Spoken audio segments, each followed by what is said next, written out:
Robert, thank you for joining. Aaron, thanks you for having me here. Federal judge basically wiping out ACIP. How about that? Yeah, it's kind of stunning.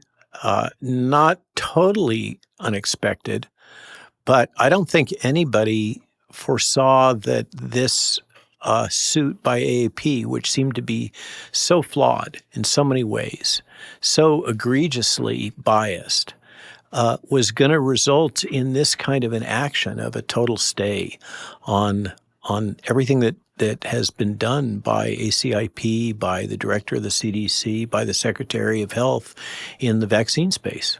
I suspect they may not have thought that either, frankly. I suspect that there was a sense of, or a strategy that even if they didn't get the legal outcome they were asking for in the case, it was a way to constantly make news to attack the members of ACIP, to attack Secretary Kennedy, to attack what the CDC is doing. And, though they did have the judge they had, and he had taken bold decisions. But just to back up for a second, just to make sure everybody understands the acronyms we're using, because we're about to throw out around a few of them. Obviously, HHS, that's the Department of Health and Human Services. That's what Secretary Kennedy, Bobby, is the head of. And in that, one of the agencies is the CDC. And Centers for Disease Control and Prevention. And by the way, HHS is the largest section of the sector of the federal government. It's bigger than DOD by budget. Mm-hmm. It's over $1 trillion. So that's real money. Oh, yeah. It's the largest, right. Technically, Secretary Kennedy is responsible for the largest portion of the entire federal budget among all secretaries.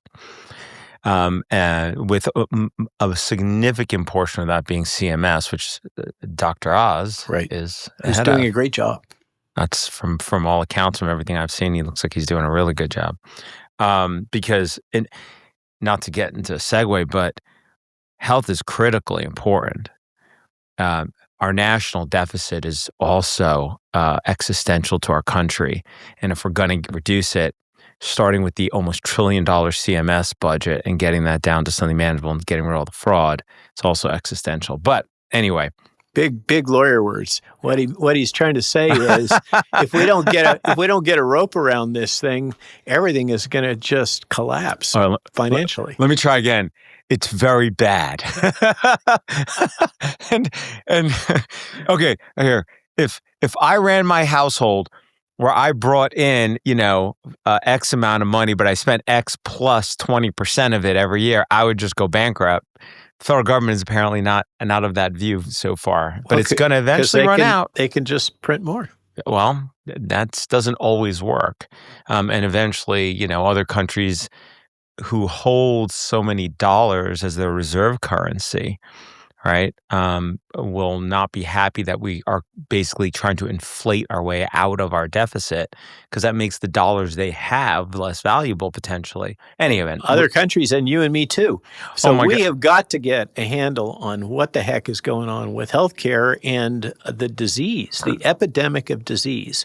Americans, and particularly American children, are sicker than virtually any other group in the Western world. We're on track, as the president has said, that to have the next generation, our children, live shorter, sicker lives than their parents unless we do something. And that is the core of Secretary Kennedy's mandate. And he believes it, and he to his core, he is 40 years of commitment to try to do something about this problem. He's been seeing this train wreck in progress. He's been yelling from the rafters that we have to do something about it. Nobody's been paying attention, and finally he has the window of opportunity to do it, and this Boston judge throws a spanner in the works. And I love how people act, or some in the media in particular, act as if Bobby is doing this because it's fun, or because he just, he makes money from it, or he's can benefit from it. He's well into his 70s. Basically walking into the fire for over a decade.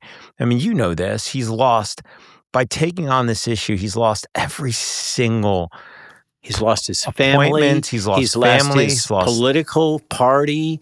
He's lost everything. Everything, basically. And he's done it because he believes it's the right thing to do.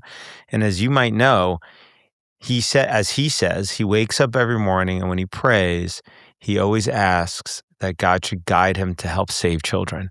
And he felt that when he had this opportunity to be secretary, this was that fulfillment potentially. This was his chance to do that. And it's one of the things that unifies him and the president.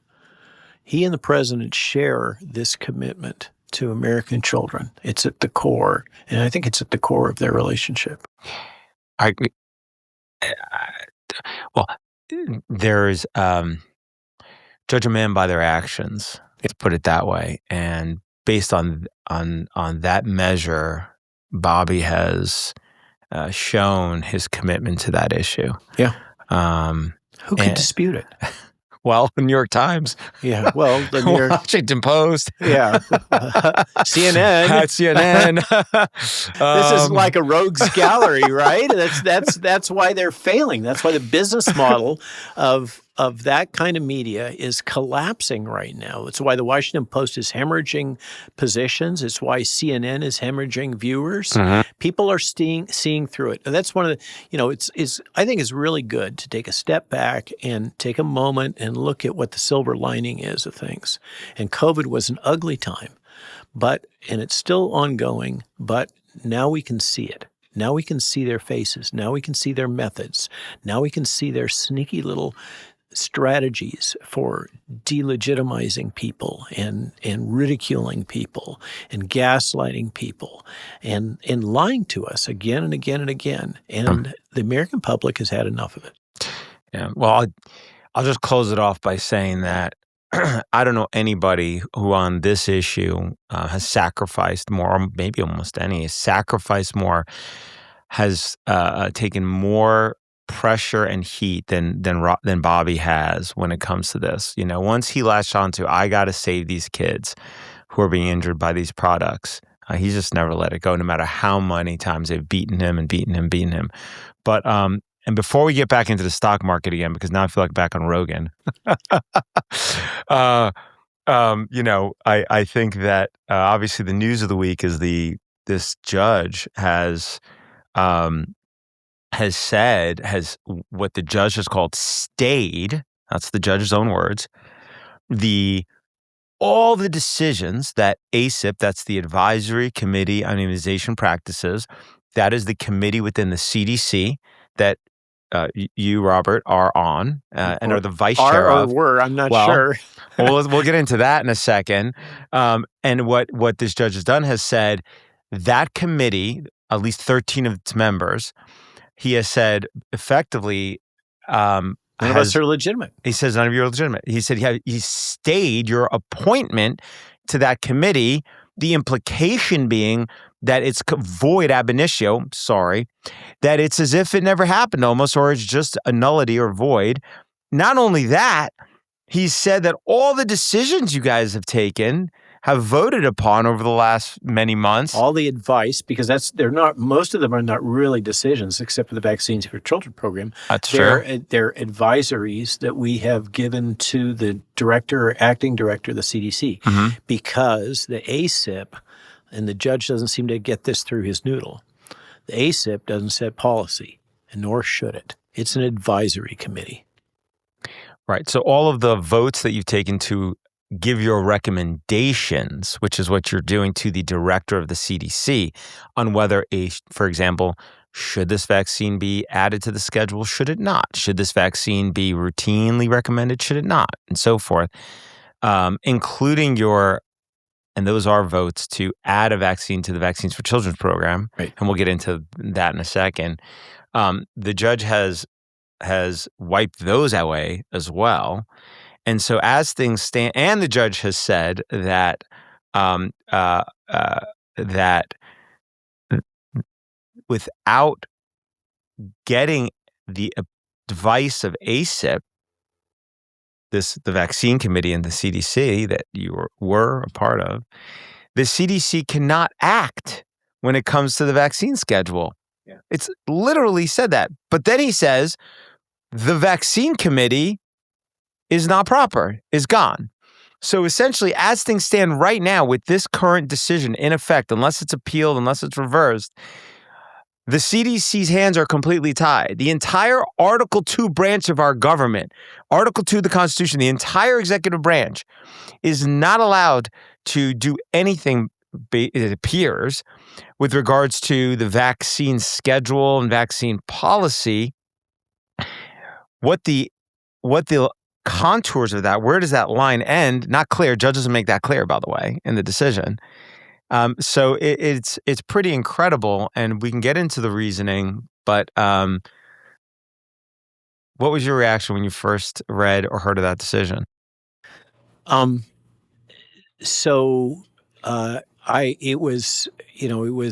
was actually in very active discussions back and forth with Stephanie Spears, Bobby's deputy chief of staff, about the upcoming ACIP meeting that should be happening today and tomorrow. So this is just a couple of days ago that this went down. And we were talking about that meeting and the structure of that meeting and whether or not it was likely to go forward. And she had just called me and said, absolutely, I see no reason why it's not going to go forward. And then that decision dropped. And it was like, oh, everything's changed now. What's the new landscape? Who's in charge? How do we proceed? What does this actually mean? How is it going to be interpreted? And how the heck did this happen?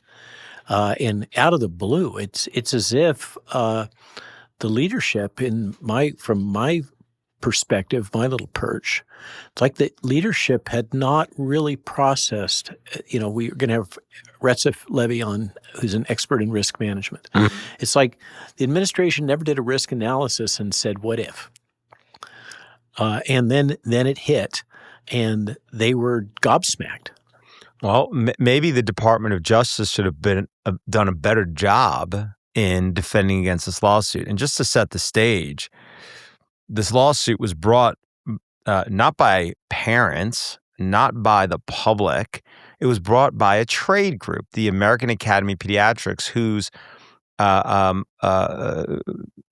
beholden to its members and their pecuniary interest, meaning their financial interest. That's what it's there for. It's there to make sure that its members make money. And the American Academy of Pediatrics brought the case. And in fact, their arguments for why they have standing in the case is that, now they have to spend all this money to address these changes in the schedule. Yes. That is really their— Poor babies. Poor babies. Which is what pediatricians and physicians should be doing. What they're basically saying is it's going to be too expensive for us to provide informed consent. Let's bake it down. That's really what they're saying. Okay. And furthermore, Aaron, I have it on good authority by an advisor to the American Academy of Pediatrics that, in fact, AAP didn't develop this lawsuit. This lawsuit was crafted by a left-wing law firm as a political instrument, and the AAP was just a convenience. The AAP didn't generate this. A law firm who is doing this for political purposes did it and found the use of AAP a convenience. Do you know the name of the law firm? I don't, but I could find out. And who's behind the law firm? Do you think it's I don't know. Other industry interests? I've told you what I know. Okay, understood. Okay? Well, I wouldn't be surprised. Aaron, you know that what's happened is really some sneaky business where pharma we saw this all the way through COVID. One of the reasons why it was wickedly hard to find an attorney other than, say, yourself and a rare small number of others to assist patients, damaged patients, and those that have been subjected to these unlawful mandates, etc. The reason why it was so hard to find any attorneys to represent them is because the pharmaceutical industry is playing this very interesting game, exploiting the conflict of interest rules that are intrinsic in your profession for good reason. And essentially, whenever a law firm would start to take on one of these cases, pharma would swoop in and suddenly create a structure whereby they're putting on retainer that law firm. Then the law firm now has a COI, and they're not able to take that case. That happened again and again and again. This industry is wicked. They will do anything to protect their financial interests. And the AAP is basically handmaiden to the American pharmaceutical giants and global pharmaceutical giants. And that's well documented on their webpage. Well, I would not be surprised at all if the idea for the suit did to start with some third party outside of the AAP. I mean, oftentimes policy lawsuits are, somebody comes up with them like this other firm unknown firm out there, maybe at the behest of pharma, maybe at the behest of somebody else that had a significant, pecuniary interest. And then they think about, okay, well, who's the best plaintiff? Precisely. And here they decided it was the AAP. And so they brought the suit. And AAP obviously has very, let's say, flexible standards. This is the organization that has been at the really at the foundation of promoting transgender surgery, gender transitions, this odd practice of cocooning, vaccination. The lot of the policies during COVID that were so egregious were actively backed by AAP. Well, I've said this before, but if you look at AAP's actions and its decisions, you will know them by their actions. And what with pretty good predictive ability, can predict what they will decide based on which decision will make their members more money. Less vaccines, less money. Oh, they're against less vaccines. More chronic disease in children, more money for their members. Do you see them make a big fuss about that? Do you see them going and throwing money into obesity, dietary modification, nutrition, preventative care of that kind that has no ICD-10 code? If their members can't bill for it, you don't hear them promoting it, no matter how much it improves the health of children. And so, that's so like you said, gender affirming care, a care where you can prescribe puberty blockers, perform the surgeries that makes their members more money. Hormones that can make their members more money. So, yeah, they've been on the wrong side of a lot of things throughout history, and sometimes they're on the right side, but it's not for the right reasons. So this is the organization that filed the lawsuit, and to my great surprise, and I think many other people, they seem to have found a chink in the armor that has been exploited. Well, the old saying, a good lawyer knows the law and a great lawyer knows the, do you know the saying? Knows the judge. Now, it doesn't mean they know the judge personally or there's anything untowed or improper, right? That's not what I mean when I say that.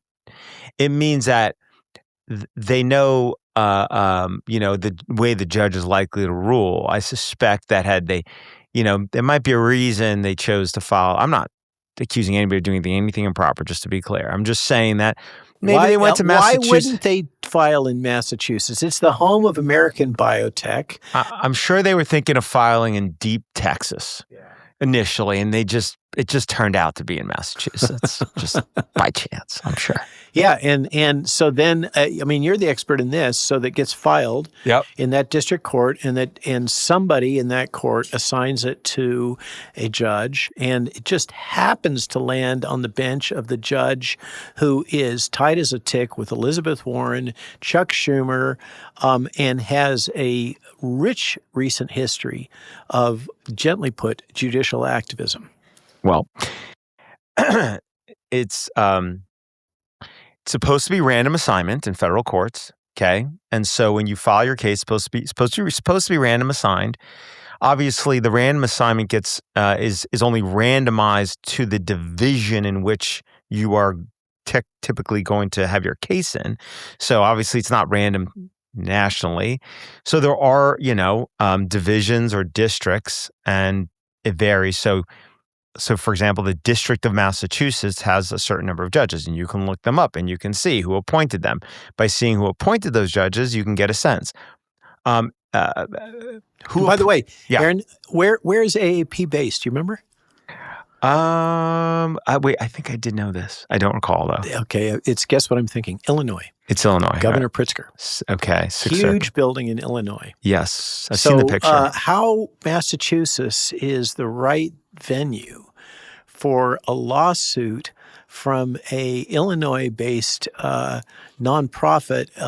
You must know better than I how this works. Well, there must be something that anchored their venue. I've got the complaint right here in front of me. There are other plaintiffs in the suit that maybe they used to anchor it, and obviously, assuming it wasn't the correct venue, that would have been up to the DOJ to challenge, which they didn't, presumably either because they chose not to or what have you. And it was supposed to be randomly assigned, and in this case, let's just assume it was, but you can also, let's put it this way: you're too kind. If there's a district with only one judge, that random assignment is going to be that one judge. So it's there's a wheel with one judge's name on it, okay? And if there's 4 judges, that's what you're going to get. And I will say that there are. This is without, and I'm not talking about any specific district, but I have seen cases filed where where it was clearly supposed to be in one division. So within a district, you'll have sometimes multiple divisions. Okay, and so if the facts arose and and all of the relevant should be in one division, I have seen for reasons that there's no reason being assigned to a judge in a different division, even though that's contrary to the rules, where it was like, that's very fishy. So I have seen that happen. And it clearly seems like maybe in those instances, it could be the chief judge of that district, maybe, had some basis to try to do that. I don't know. Anyway, you're going to get me in trouble. Let's move on. So, so yes, they got the judge they got. Yep. In Massachusetts. The AAP brings a suit. They sue the CDC. And in fact, they sue Secretary Kennedy. Yep. Specifically, they sue the Department of Health and Human Services. They sue then the acting director of the CDC and the CDC. And they say, we want to just invalidate this vaccine committee. We want to invalidate all their decisions. And this decision just came down. It was yesterday, the 16th, right? And so let me just boil it down to keep it very simple. What the judge decided. All right. Here's what the judge basically said.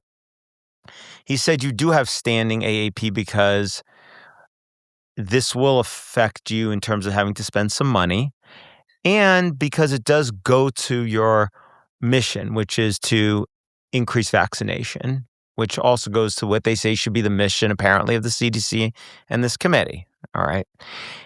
So let's just put the standing issue aside. Then the judge said this, that what Congress intended is that before the CDC takes a decision regarding the vaccine schedule and items related to that, it must consult with the Advisory Committee on Immunization Practices, ACIP. ACIP being a committee of advisors. It's an advisory committee made up of folks who are drawn from various disciplines, who are not in the sense that most people think of as government employees. They're supposed to be kind of outside of government to a degree. And the judge said that what Congress intended was that before you, CDC, can change the vaccine schedule, you must get their advice. So that's the first thing that this decision said. And it based it, I have it right here, citing a few truly haphazard, random sections of various little snippets of law where, the law will say that, for example, Medicare plans must provide, quote, approved vaccines recommended by ACIP, as an example. And it says, oh, see? You see? you see, Congress intended that it's ACIP that makes that decision. So you, CDC, can't make the decision without getting advice from ACIP, putting aside that the actual law that governs who makes the decision is it's the CDC director. Yep. Okay? That's what the law says. Explicitly. But this judge did is he went and he finds these four random little snippets like the one I just described. By the way, that one example I just gave you where it says Medicaid plans have to, cover things that are quote unquote approved vaccines recommended by ACIP. That sentence continues, though the judge didn't quote it, by saying that ACIP, the quote continues, an advisory committee acting through the director of the CDC, end quote. Judge leaves that out of the decision. And if you read all four of these, it's really hard to stitch together and claim that that is what the Congress intended. But that's what the judge decided. He's cherry picking the data. That's what it is. Well, he needs what the judge. This, I think, was the only way this judge could come to invalidate what the then director of the CDC, Jim O'Neill, did when he revised the CDC schedule. As you recall, the president put out a directive. The head, the whole Section 2 branch of our government, the President of the United States of America, who embodies under our Constitution the entire executive branch, it all resides in that one man or woman, if that day comes. Right now, that man. And he said, review the current childhood schedule compared to all the other countries out there and see if we're doing things right and change it if we're not. Basically what he said in a nutshell. CDC undertook that task, issued a giant memo explaining the reasoning, revised the schedule, didn't go to ACIP, didn't get their advice. Nope. So what this judge is saying is said, since you didn't do that, that whole thing is wiped away. But it's more than that. He's not just wiping that away. Well, that's the first thing. He's wiping away everything else. Well, okay, that's the first thing. He decided two critical things. That's the first critical thing he decided. So that's step one. Yeah, the revised schedule. Gone. That under the specific presidential directive. Yep. Basically, he's invalidated the authority of the president to direct HHS to take an action relating to the vaccine schedule. And let's remember, Aaron. Unless it consults with ACIP first. Yeah. That's the first prong of this decision. So it has to have ACIP. Has to have ACIP thing. So the judge does that, wipes away the changes. Now, of course, what that means, Robert, is that, whoa. All that Secretary Kennedy and CDC have to do right now is do what? Just go to ACIP, say, hey, validate this, and boom, it's back. Right. So the judge does step two, okay? So we just did step one, which step one is you got to go to ACIP, and since you didn't go to ACIP to change the schedule, that's gone. Then the judge says step two is this ACIP committee, nah, not valid because it doesn't comply with something called FACA, which is the Federal Advisory Committee Act, because it's quote unquote unbalanced, okay? And the members on it don't have the qualifications that this judge thinks are necessary to sit on this committee. And so he says, ACIP is invalid. It is no more. It is stayed. You can no longer operate, period. And everything it's done is wiped out. So think about that. What does that mean in practice? It means that CDC can't do anything without ACIP's input vis-a-vis the vaccine schedule. And ACIP, you're on ice. Yeah, you're can't done. Do anything. So that means nothing can happen now until this judge's stay is lifted. That's essentially what this judge said. And on that second piece, and I've talked a lot, so I'm going to stop. But I want to go back to you because Judge says quite a few things about you, Robert, as well as other members of the committee, including Retsef Levi, who we have joining us here in a second. And we'll go through that. Anyways, was that too legal, or did I encapsulate it simply enough? I don't know. It's all in the eye of the beholder or the ear of the beholder of whether or not they can follow your legal language. I certainly understood it, and it's profoundly troubling that you can have he's really quite a junior district court judge. He's not been at the bench that long. He's had multiple decisions revoked. He's been reprimanded by the Supreme Court. That is a rare event. I mean, tell me, how often does that happen in your experience where the Supreme Court smacks down a district judge? Oh, not only the Supreme Court, to be clear, in the last instance, it was 7-2, meaning a bunch of some of the liberal judge, at least one liberal judge crossed over to side with the conservative judges to reprimand him for not abiding with what SCOTUS told him to do. Yeah. So he's what do you call that? Activist is, I think, the kindest term that you could use. It's not somebody who is the term jurisprudence. I hope I'm using that properly. It doesn't speak of a mature, balanced judicial proceeding. The appearance is that this was highly biased, politically motivated, and supports the interests of a commercial sector that happens to be key to Massachusetts, in particularly the Boston area, which is the home base for this particular judge. I think the litmus test for most people probably would be if it was the opposite. If the schedule had expanded, would this judge have reached the same conclusion that the judge reached, all other facts being equal?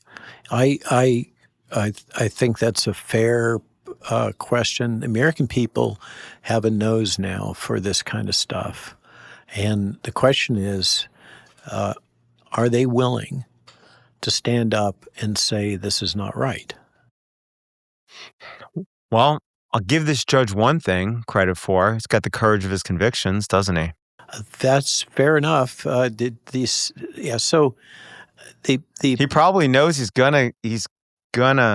probably knows it's not gonna go well. The appearance is that what he's done is he's taken those prior Supreme Court decisions. And by the way, he just lost again on an immigration decision. He's taken those prior Supreme Court decisions and he said, okay, well, I'm going to examine the specific language that you used in setting these boundaries, and I'm going to find a loophole. And then I'm going to drive a truck through that loophole. And this is my vehicle. This is my truck that I'm driving through that loophole. And stop me if you can. That's really what this is. Let me put it this way, in my view. Judges should be making unpopular decisions because the whole idea of rights, the whole idea of the court system is to be there to protect often individuals from the tyranny of the majority to some degree. And so judges are often placed in the difficult position where a neo-Nazi's walking through a town and you don't like what he has to say, but he's not promoting violence. He's just saying things you don't like. Should the First Amendment protect that individual? Absolutely, it should. And a judge has to rule that it does protect that individual. Obviously, when you step back, that's good. It is a good thing because it protects all of our right to free speech, but it's not a popular decision. Unfortunately, in this instance, but when a judge does that, it needs to be well grounded in the law. Not and in the Constitution. And in the Constitution. Not as we just went through. So, I mean, look, if this was a well-grounded decision, well, then that is what the law is. We're a nation of laws. We have to live with that. And if we don't like it, we go change it. But in this instance, where what I, maybe I got too lawyerly on it. That first piece where the judge decides that Congress intended that you must go to ACIP first. Where does it say that? Yeah, it doesn't. It doesn't. The judge, he stitched together these random little bits to basically create that. It's a contrived argument. Now, look, I'll say this much. If that sticks, if somehow that sticks, well, let me tell you, one day this administration is going to change. And there'll probably be a different administration, and there'll be a different "quote unquote" team there. What's good for the goose is good for the gander. And I'll look forward to that day to use that same argument, and I will be using it the other way. But I suspect it will not survive. Well, so Aaron, I think this is the key thing is at this particular moment in time when the polls are saying that the American people, whether or not it's true, some polls are being interpreted as saying that the American people have had enough controversy about vaccines. They don't want it anymore. And those that are causing controversy about vaccines are going to lose in the midterms, because that's the context for all of this. Okay. And so, there is a political position being made that discussions about vaccines and these core issues should stop until at least after the midterm, because they're going to hurt people's possibility of being reelected. Now, the skeptic would say that's throwing the Make America Healthy Again movement under the bus, but that is part of the context here. And the question is, would this be convenient for this administration at this political moment to slow walk the appeal for this? And I argue they don't have that option, because this isn't just about the ACIP. It isn't just about vaccine policy. It is about the power of the executive branch. It's about the power of the presidency. And does a district court judge have the right to prevent the executive branch and the president specifically? This is an executive order that he's basically remanding. Does a district court judge have the power to block the will of the president? Does it have the ability to block the federal government from populating its advisory committees with whomever it believes are most appropriate for its particular interests in question? And the judge appears to think that he has the right to tell the executive branch who can be their advisors. And if that's the case, then we have got a huge problem, and it's a major problem in terms of executive power. And I don't think the administration has any other option than to go direct once again with this same judges they have before, go direct to the Supremes and appeal vigorously. Now, why they didn't act more rigorously during the earlier phases of this case is subject to speculation. Was it just incompetence? Is it somebody took their eye off the ball? Is it that there's so many moving parts going on right now in this administration because the president is moving out on so many different issues that it is taxing the ability of the Department of Justice to do its job and cover cases like this? But whatever reason, my sense is that the administration dropped the ball here. If for no other reason, that none of us on the ACIP were asked for our CV. And so what you ended up with is, in this decision, the judge is basically quoting verbatim the position and the characterization, the mischaracterization of all of our core competencies. They're relying, in my case, not to make it about me, but I'm a great case study. They basically, the AAP cited a New York Times hit piece on me from the early days in COVID, one that the author was fired after writing that piece, one which I attempted to sue for defamation over against the New York Times. That's a winning prospect. But it was so over the top egregious. But that's what the AAP cites. They don't cite my CV. They cite that particular instance of hearsay from an author, a quote reporter on the disinformation news beat.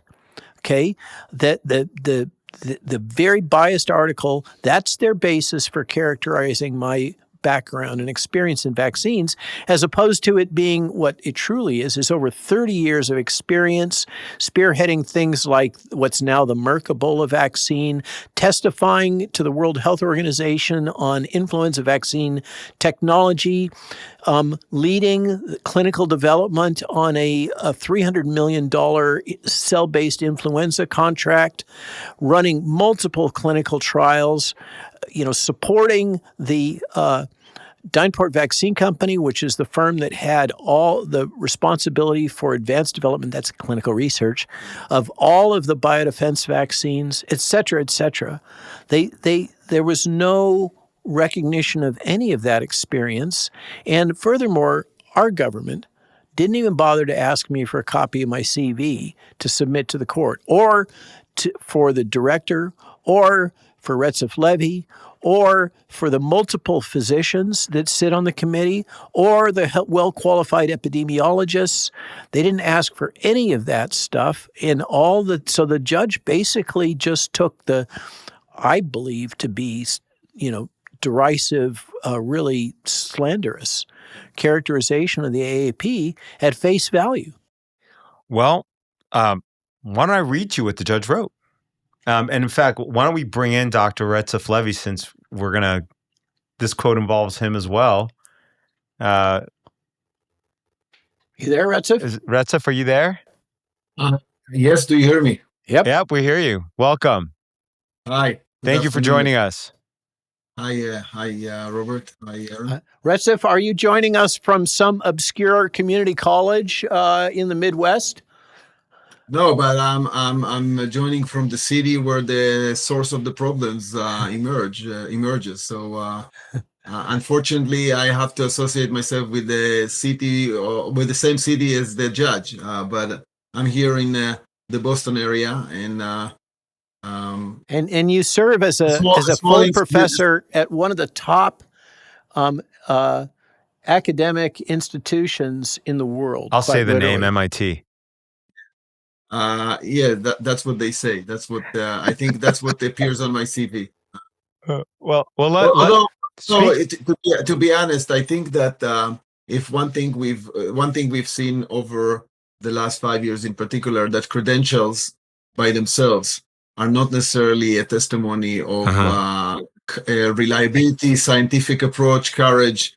So I would prefer, beyond my credentials, that people would judge me by what I say and even more importantly by what I do, and that's a better test in life than degrees and credentials. So what does the judge have to say about you and me? Yeah, well, I agree with that entirely, but for the purposes of this judge's decision, he is focused on the credentials as an objective factor of whether or not you both gentlemen were qualified to be on the vaccine committee, on ACIP at the CDC. And here's what he said. And here's what he says. But I agree with you.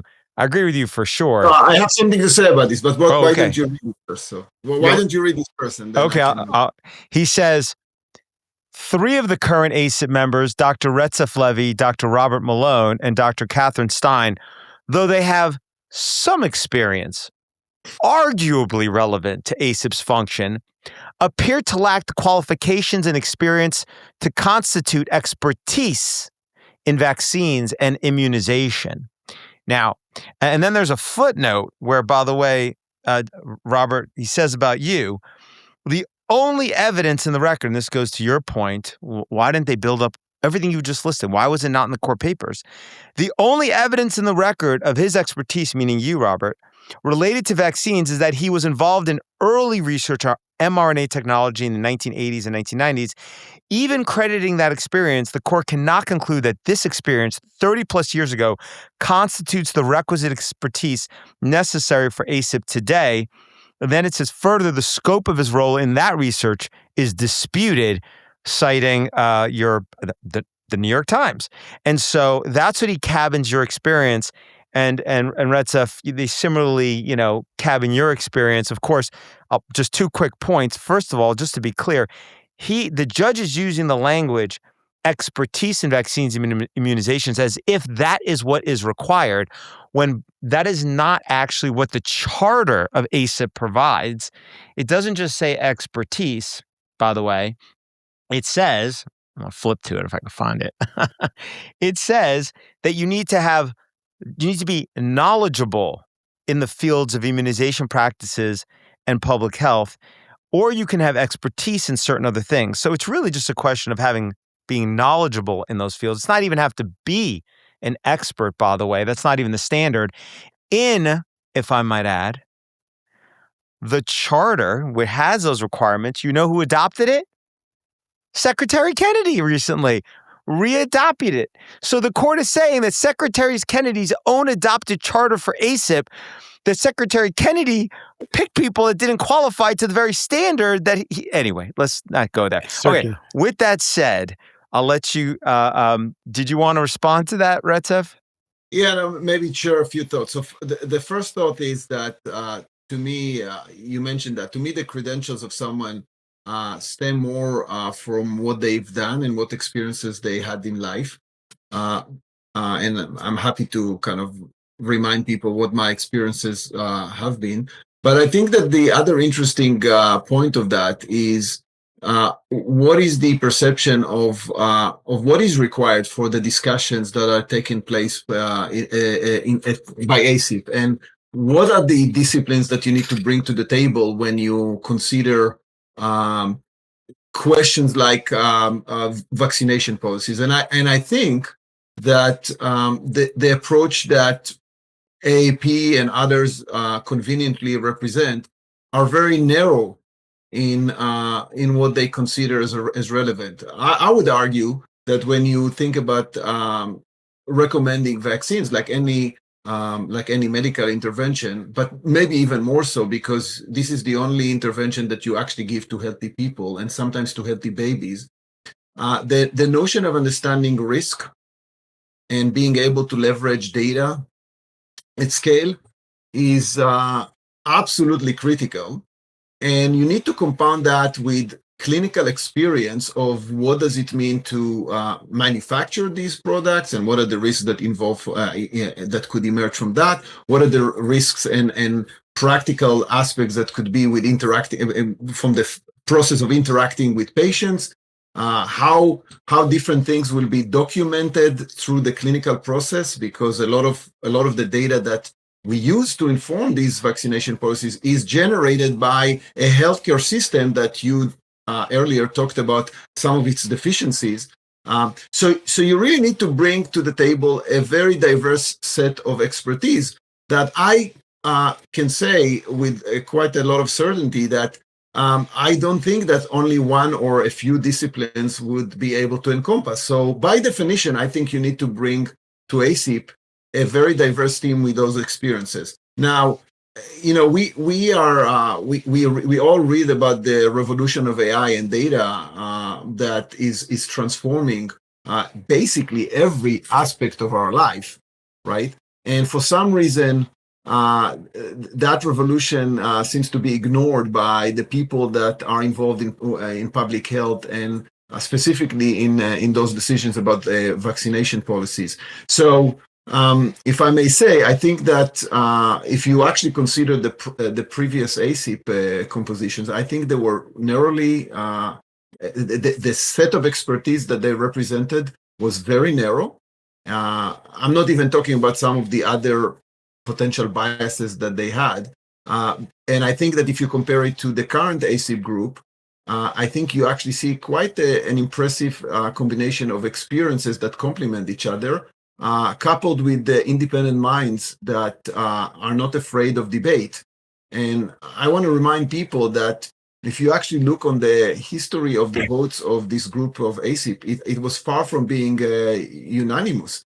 We actually had multiple votes where people actually disagreed with each other, and that's good. And I think that this group of people, I'm going to say very, very clearly, I've been working with top-notch teams from age of 18 when I was part of the Israeli military and intelligence forces, and worked really with top-notch people through that career and at MIT. And I would say that even if I would not be able to serve on ACIP another day, who knows, I would say that this experience over the last 9 or 10 months or 8 months has been really tremendous, even just from the perspective of having a chance to interact with my colleagues on ACIP. Because I think, and I've been working with physicians for 20 years on the ground with some of the top physicians at MGH and some of the other top institutes in the US. I think that the physicians that serve on ACIP are top notch. These are the physicians that I would like to take care of me or my kids if something, God forbidden, goes wrong. They have a lot of experience. They have the ethics. They have the common sense. Other brings to the table, like Robert, vast experience in the manufacturing aspects and the clinical trials of vaccines and how you run a vaccination program. Others bring very sophisticated ability to think about healthcare data and think about risk and benefits. And so I think based on every objective threshold that you're going to put, I think this is a very, very impressive group. So it's very puzzling to me how a judge can even feel that they have the knowledge to assess the expertise of this group. Like, I don't see how this judge can do that, let alone that he didn't even spend the time to study the experiences of the different members. Well, so that suggests to me that this was a rush decision. And one of the things that kind of I think you also talked about why are they so worried about this, right? Because if you actually look on the prior decisions, prior votes of ACIP, none of them prevented access to any vaccine. So the access stayed the same, right? So you have to ask yourself what really worries them. And I think that the two conjectures that I have is either they try to politicize and use that as a political intervention, or maybe they're also worried about or have some concerns about the liability shield of these vaccines, because we have to kind of call it out. The AAP now on their websites recommend for babies to take vaccines and products that, forget about not being recommended by the CDC, not authorized, not licensed by the FDA. They recommend that healthy 6-month babies are recommended to take the COVID vaccines, whereas the FDA current market licensing and authorization limits these products to only babies with risk factors, right? So that liability shield that is very for COVID vaccines is coming from a different source, but for other vaccines, it's kind of part of the childhood vaccines. It's part of the kind of weird thing about the vaccine industry. But I think that they are afraid that this is going away, and that's maybe that can explain why the pharmaceutical companies are so interested for this type of lawsuit to go through. That certainly, I think, is a factor.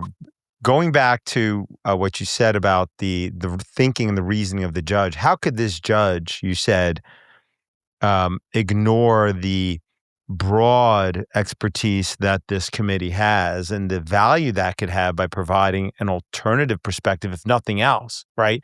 When you go and seek advice from somebody and you want input, you're not looking for somebody to just parrot back to you what you already believe or know or think. And so, red team, blue team, like the military often does. I don't think the judge thinks about it that way. I think the judge thinks about it in the terms of what, kind of the way the industry does. More vaccines, good. A committee that views it that way, always good.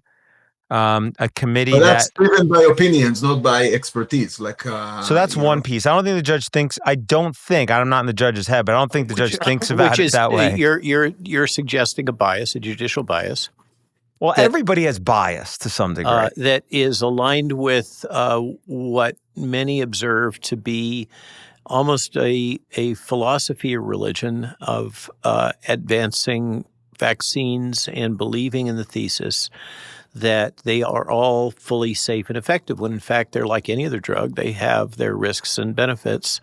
And it's a question, as Retsef, his career is dedicated to analyzing risks and benefits and making an appropriate decision. But I think if I can give the judge the benefit of the doubt, as I read and listen to the quotes that you're citing and have read the opinion and written my own comments, my impression is that the government It's the government's responsibility to provide that additional information about those members. It's not the judge's responsibility. The judge evaluates. I mean, you're the attorney. As I understand the process, the DOJ should have put in my opinion, if I was litigating it, and and the other side was saying you all aren't qualified, I would have teased out of you every single possible bit of expertise or experience, or as the statute provides, knowledge, okay, pretty low threshold, regarding vaccines. You ever administer them? You ever involved? Was it part of your training? Did you learn about it in med school? Did you do it afterwards? What clinical trials were you involved in? I mean, just the things that you listed right then and there, just 10 minutes ago, that would have all been in there, and none of that apparently was in there. And so the judge evaluates based on the information in front of him. It's Absolutely. my understanding the way the process works. Yeah. He doesn't have a bunch of clerks that go out and do the government's job.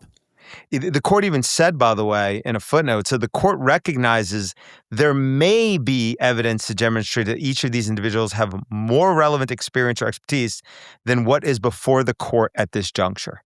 Precisely. Court even recognized that, probably because maybe the court came across it and was like, well, it's on the papers. Yeah. Maybe. It appears that there's a failure here of rigorous response on the part of the government to this. And, to put it in Retsef's world, there does not seem to have been a valid risk assessment and an action plan about the risk represented by this suit.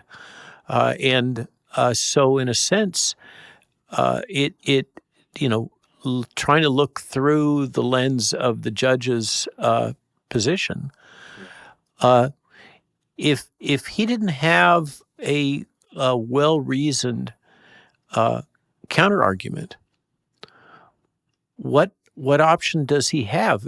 Teach me, Aaron, how is this supposed to work? Well, I mean, look, I would say that based on the standard of knowledge in the field of immunization, not expertise, as the judge clung on to, there was, I think, probably enough information on the ACIP website regarding each member, which was cited in the DOJ papers. Fair enough. So what the DOJ did cite to was the ACIP page that summarized each of you. Now, could have done a lot more than that, but that's what they cited to.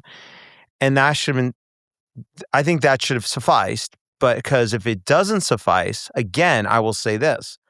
If this stands, if this is the standard, well, let me tell you, I'm bringing a suit on the next ACIP committee that I have no doubt when administration changes one day, I suspect, and we go back to the ACIPs of old. You want to talk about not balanced? Go take a look at every ACIP committee that's preceded this one in terms of quote unquote not being balanced, in terms of having folks who have made clear their position that vaccines are safe and effective. They have taken those positions publicly in their peer-reviewed literature about vaccines. How do they go backwards from that? There's no diversity of views typically on those committees in terms of and the minutes and the experience. I've sat in on I don't know how many ACIP meetings, and there is never any dissent.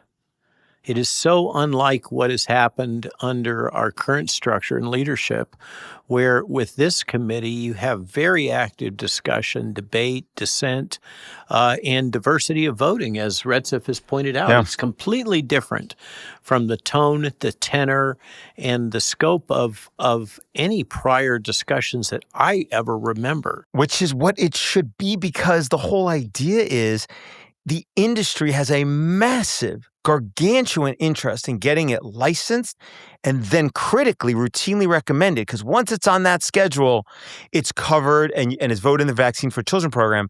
It's covered by insurance. It's a multi-billion-dollar business. Let's unpack that for a moment, because a lot of people don't understand that. That's a nuance of the vaccine industry that is unique. Okay, so if you, the manufacturer, get your product on the schedule, first thing that happens, There's a structural issue about the cost of doing clinical research to demonstrate that your product is equal to or better than one that's already in the market. If the one that's already on the market is there, then the barriers to entry are enormous for a competing product. So functionally, even though your patents may expire and everything else, you've got a monopoly that lasts for decades, if not forever. Okay, that's number one. Yep. If you get it on the schedule and FDA authorizes it, in most cases, you've got a functional monopoly. Then, if you get it on the vaccines for children schedule and down into the age cohorts that apply, then you get this special protection called indemnification. So if you're the manufacturer, you've got a virtual monopoly and you can't be sued if there's something wrong with your product. Furthermore, the government now buys your product, advertises it, because that's functionally what happens with these recommendations. So the government provides complete liability coverage, grants you effectively a monopoly because of the structure of how all this works, does large bulk purchasing of your product, distributes it for you, and markets it for you. You're starting to sound like me. What's not to like? It's the perfect market opportunity. You want to talk about a cash cow? This is like a cash herd. And to get there, the gateway, the door you got to open is to get ACIP to put it on the schedule. And so that is the gateway. That is the gap. That is the stopgap to assure these products are actually safe and effective before all that stuff you just said happens. That's what it's supposed to be. That's what happened. Because there's no immunity without a routine recommendation from ACIP. There's no vaccines for children program payments without ACIP's routine recommendation. That cascade you just described, none of that happens without ACIP as your votes to approve it. So ACIP should be incredibly skeptical. Yes. It should be. And rigorous. Rigorous. Because it is the gatekeeper. Yes. It shouldn't be in any way beholden, aligned with industry. It's supposed to be there to do, as Retsef was describing, to have a diversity of views and opinions and thoughts and disciplines, to really think critically about whether or not injecting millions of children every year with this product makes sense. And it's actually, do you hear me, guys? Yeah. So I think that there's some deep questions here that have to do with how do you view the scope of what ACIP is supposed to consider, to be considering. So I think that when we started back in June, and I was tasked with chairing being the chair of the war group on the COVID immunization products. For people that don't know, most of the work by ACIP is done through its war groups. That each war group has terms of reference that describes what it's supposed to do, and typically a war group is formed to deal with either a product or a collection of products that aim at a certain disease. So for me, it was obvious that the role of the war group, and that should reflect on its composition and terms of reference. So what people should serve in that war group, because the war group typically consists of ACIP members, but then complemented by external experts that are being recruited. To me, it was clear that the role of that war group and then the role of ACIP is to bring to the table all the published and unpublished knowledge and broadly consider all the aspects that can inform the benefits and risks of these products. And that should include long-term immunological changes that potentially vaccinated people are showing, could include or should include things that have to do with the manufacturing of the product and potentially impurities. And when I was putting that forward as a draft terms of reference, there was a very immense objection that this is even a legitimate topic to discuss. Who gave you that pushback? Well, the entire leadership at the time. That fortunately we had the leadership at CDC. The leadership at CDC, right? And you were the head of the COVID ACIP task force? Yeah, so there the debate was on two levels. One was on the substance, on the scope of what we are supposed to consider, where they claim that certain things are out of scope. For example, the fact that we see in people that are vaccinated with mRNA vaccines that the makeup of their antibodies is changing over time, potentially with some consequences on their long-term ability to protect themselves from future infections. And Robert just recently put out there a few summaries of what that might mean. But without getting into the details, I'm just talking about the topic. So they didn't want you to consider biological markers. Don't all of them. Not, any biological markers? It was worse than that. If it had already been considered by the prior work group, or there'd been an opinion rendered by the CDC, they didn't want us to ask about that either. Wasn't that true, Retsef? Yeah, so they actually argue that this is not the CDC turf.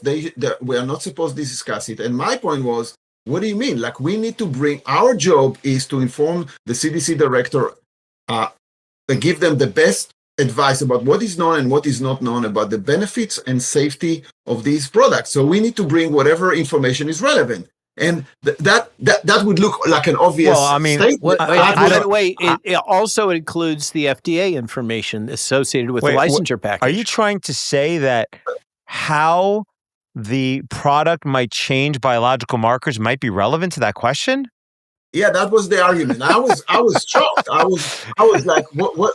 But when they told me first time, oh, it's out of scope, it's like, what do you mean? What do you mean? But I don't find that. I will say I don't find that surprising, because when I depose vaccinologists, they often, want to always focus on epidemiological, retrospective epi data. They never want to talk about biological, markers and data. But anyway, keep going. That goes back to what I think that there is a fundamental disagreement here about how to approach those questions, where the traditional narrative, maybe for objective or subjective reasons, wants to narrow that to exactly what you just said, Aaron. And I believe, and I think my colleagues on ACIP believe, that no, we should do a far more thorough and comprehensive job. So that was one type of argument. The other type of argument was on the process, where basically the implicit and explicit sentiment was, this is our show, CDC show. You guys on ACIP, you just come. We're going to tell you what to do, how to do it. We're going to present to you, and you're going to just say yes. And that's going to start with who is going to be on the work group. Because I said, that's right. They wanted to control who you could nominate. Yeah, my sense was, if I'm the work group chair and you task me with the responsibility, I want to build my team. I'm not going to take a team. And when I looked on the initial work group roster of the COVID vaccine, there were 70 people there, that many of them were the representatives, the liaisons of all the organizations like AAP and alike. And I said, like, how can you even work with 70 people? That's not even a workable work group, right? So I think that this AC brings to the table a very different approach, both in terms of what we think that we should consider in terms of the type of data, the type of questions, and as a result, what type of expertise needs to be brought to the table. But also, we own this process. We believe that we own the process because the recommendation is coming from ACIP, and we need to own it as an independent group of advisors and not as part of the CDC. Now, Retsef, can I jump in on this just for a moment? Because it's a key point. What he's describing, everybody that's listening to this, step back for a moment and think about what you just heard from Retsef. What he's explained to you is the mechanism by which the CDC bureaucracy functionally captured what is supposed to be, by federal statute and charter, an independent advisory committee that's non-governmental employees. And functionally, the CDC bureaucracy controlled that to such a point that it was demanding, it was imposing its ideas of what questions can be asked, what information can be accessed, and who can even participate in the committee. The ACIP and the work groups were completely captured by both the bureaucracy, by these trade organizations, these medical bureaucracies that are nonprofits or not, and frankly, by the pharmaceutical companies that are manufacturing the products that are being regulated. That's where we were at before Secretary Kennedy came. And doesn't that make this decision it makes this decision all the more ironic, because you finally had an independent group of folks who are willing to really independently evaluate these products, and this judge just undid it. Please. And so two other short points. So if you listen through the meetings that we had since June, one of the repeated theme from our friends in the medical associations was, you don't follow a rigorous process, and they quoted this evidence to recommend and grade frameworks. And I'm a methodologist. But part of what I do is develop risk benefit frameworks. By the way, not just in kind of the absence. I'm actually working with pharmaceutical companies, with hospitals for over 20 years on developing those frameworks in the context of very similar medical clinical settings. But when I started looking on those frameworks, I was like, what's going on? Like, these frameworks pretend to give you a sense of objective approach by structuring some set of questions, but frankly speaking, do not prescribe what answers and how the answers should look like, and what information and what precise answers you need to actually provide. So when you actually look on what actually happened, first of all, most of the recommendations of prior ACIP did not follow that these two frameworks that they because they're pretty recent, both of them. They are relatively recent, relatively recent. They don't even.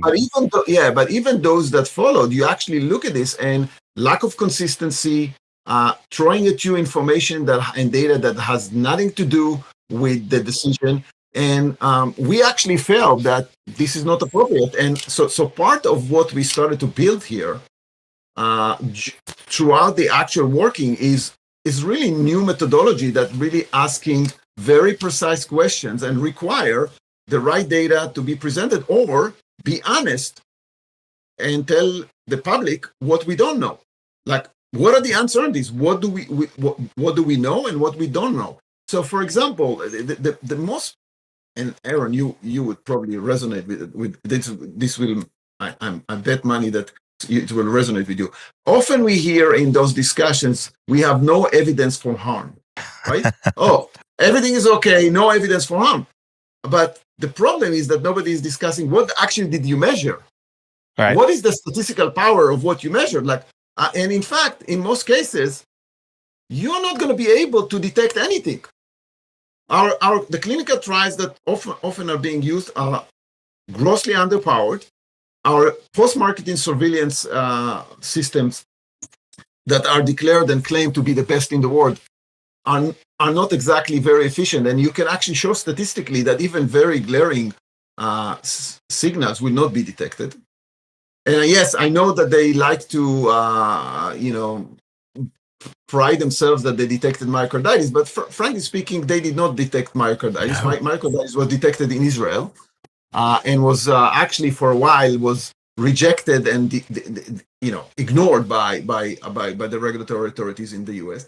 So I think that when you actually look on the track record of what kind of discussions we had, what kind of depth of and rigor we had in prior discussions, I can tell you also now that one of the things that I've done is also look on the records of the past work group meetings that were before us.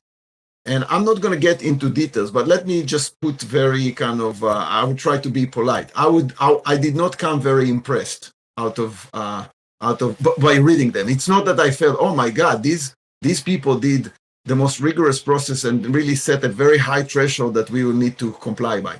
And I again, I'm not objective, but I think that I feel very comfortable and very confident to say that the work groups that I've been part of, and the depth of the work, the rigor, the comprehensive approach and asking all the questions, but also very, very lively debates. Our work group, the COVID-19 immunization product work group that Robert is part of, the composition of the people in it is diverse, both in terms of expertise as well as in terms of opinions.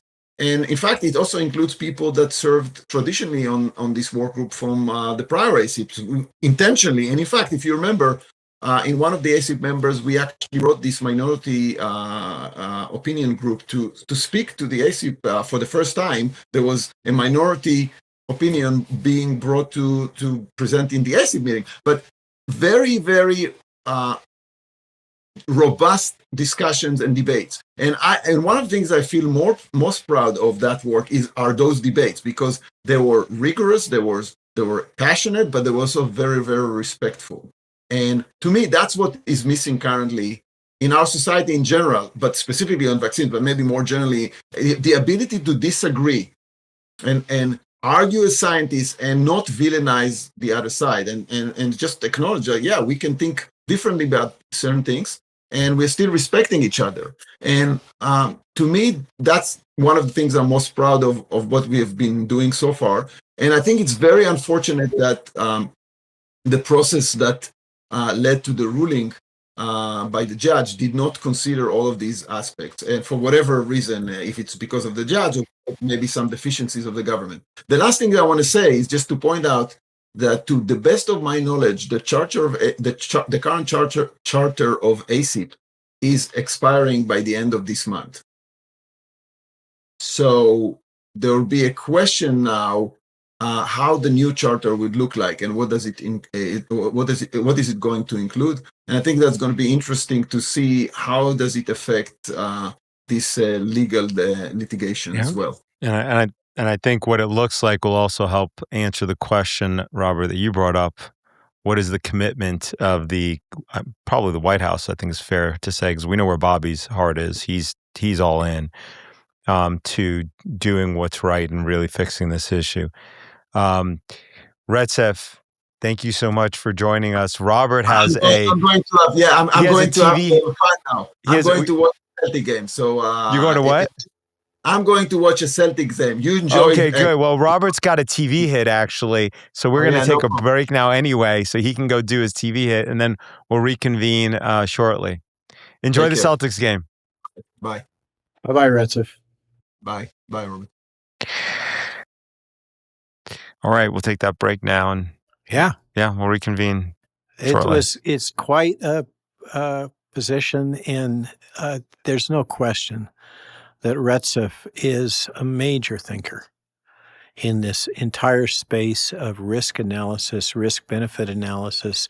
I have never, in my entire career, which is now moving on 40 years, I've never known anybody that has the mental acuity and capabilities to detect issues within data that Retsef Levi does. He is a monster. His ability to sniff things out and detect flaws in logic and problems in data sets is truly profound. And I, speaking for myself, it's been a huge pleasure to be able to work with him. I've learned a lot, and I think that if the secretary and Jay Bhattacharya and whoever becomes permanent CDC director loses access to Retsef, it's going to be a real major loss. Well, hopefully they're going to appeal this decision expeditiously and get it overturned. I think that if the First Circuit thinks about it, and I think they will, and lets us stand, they'll understand that they're opening Pandora's box in many ways to having an endless cascade of lawsuits with regards to whether, I don't know the number, but I bet there's hundreds, thousands of advisory committees. There's hundreds of fucking committees. There's hundreds. Okay. And everybody's got, I mean, the reason you have a committee is that somebody's got a divergent interest. And, you're going to end up with challenges all over the place as to whether or not they are qualified. and you'll have, potentially those cases being filed in venues that and so forth. And Aaron, think about this. Yep. Where does this go? Okay, who wins if the FACA committees basically are compromised? Industry. It's the bureaucracy. The power of the bureaucracy, because FACA committees are set up to serve as a counterweight for the administrative state. That is the truth. Those are words that are tossed about, but that's what is going on, is the structure of FACA as impaneled by Congress. This is a congressional act, is specifically designed to provide an independent counterweight to the administrative state, to the bureaucracies and the bureaucrats who are otherwise making decisions. And that's going to be the real loss. Yeah, sometimes those are captured by industrial interests. Sometimes they're captured by political interests. Sometimes they're captured by intrinsic bureaucratic inertia. But what the government and the citizens will lose is a pathway for the logic, the thinking, the actions of those entrenched bureaucracies to be challenged. That is, could be a loss for sure. Whether or not the appellate court deeply considers that concern remains to be seen. But I'll tell you something I know courts consider is, are we about to open the floodgates for 1,000 more lawsuits? Yeah. Now they really consider that too. And do we want to be sitting here and judging the qualifications of the members of every single advisory committee across the whole federal government? Is that our role? Is that what we want to do? What you just said is a level beyond that, which is if we do that, if we gut these committees, that's against the intent of Congress. But do they even want to do that in the first place? I just don't think they want to go there. I can't imagine they want to go there. But I have a lot more questions for you about stuff in here. Well, let's do that after the break. Let's do that right after this break. All right. All right, we're back.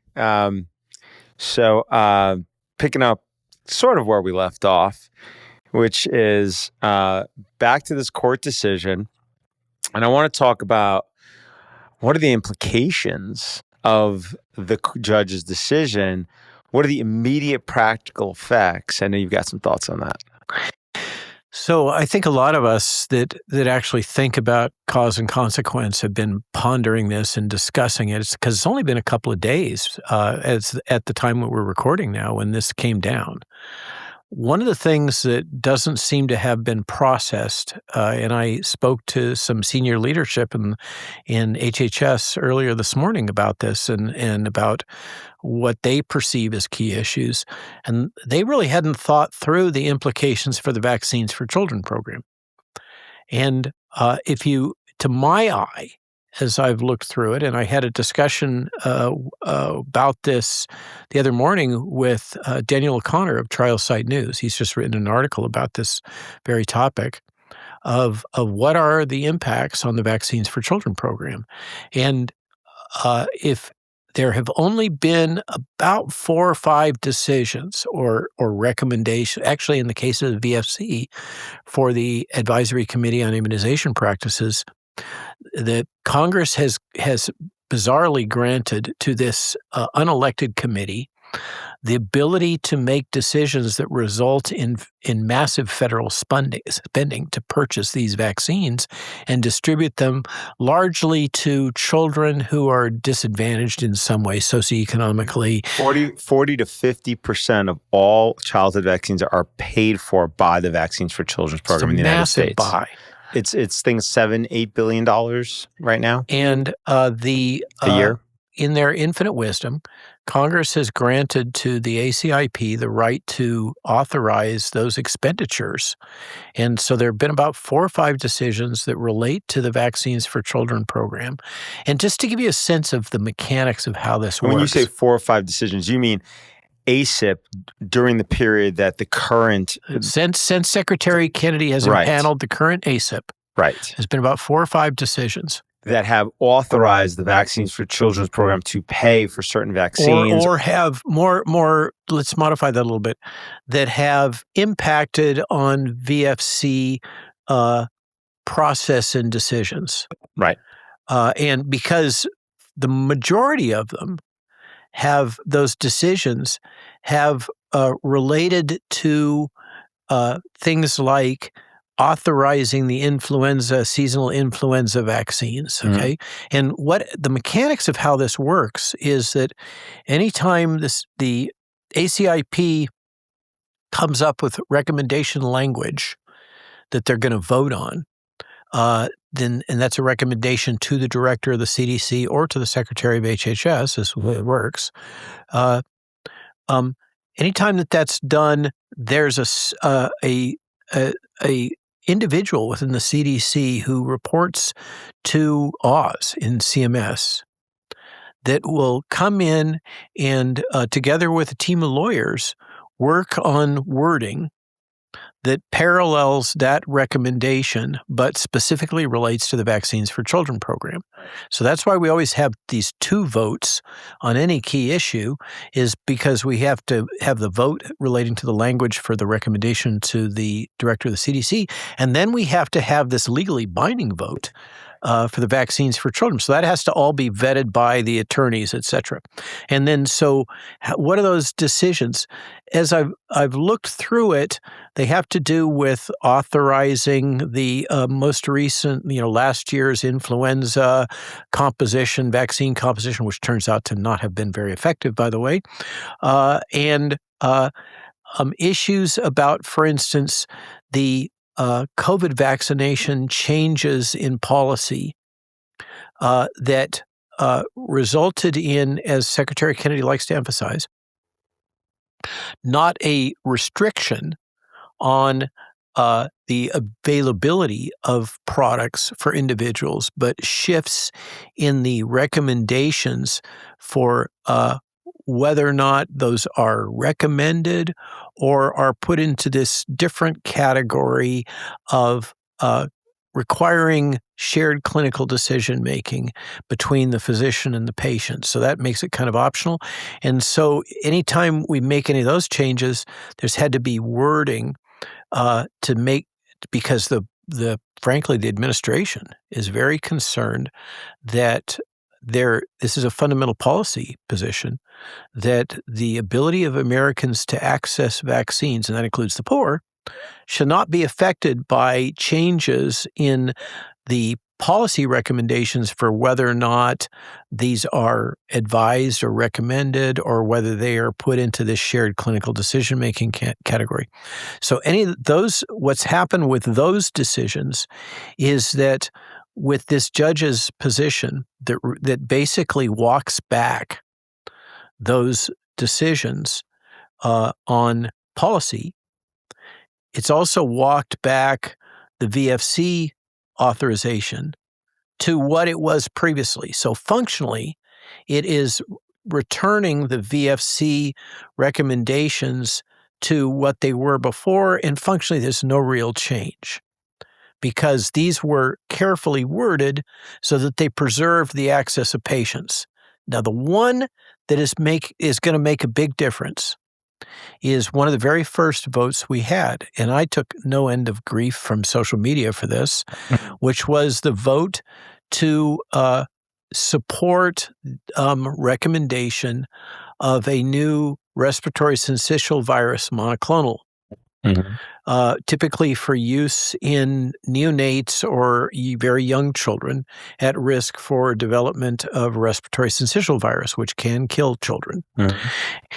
And you'll recall that was a fairly hotly contested vote, and Retsef Levi, who was just on, disagreed with that decision because there is some signal in the data suggesting that there may be a mortality risk, a death risk associated with that product at some level, but that it hasn't met statistical significance, potentially because the size of the trials weren't powered, as you were mentioning earlier, sufficiently to verify whether or not that is a statistically valid signal.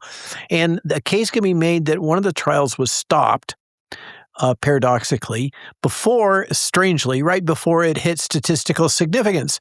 But nonetheless, it passed. And the corresponding VFC language that authorized the purchase of this for children that qualified for these kinds of subsidies also passed. And so by rolling that back, what that is going to do is it's going to remove a key product. And the reason why that product was brought into the market, in part, was because of manufacturing supply chain problems with the other RSV monoclonal antibody. So there wasn't enough there to meet the need. A new product from a new manufacturer came in.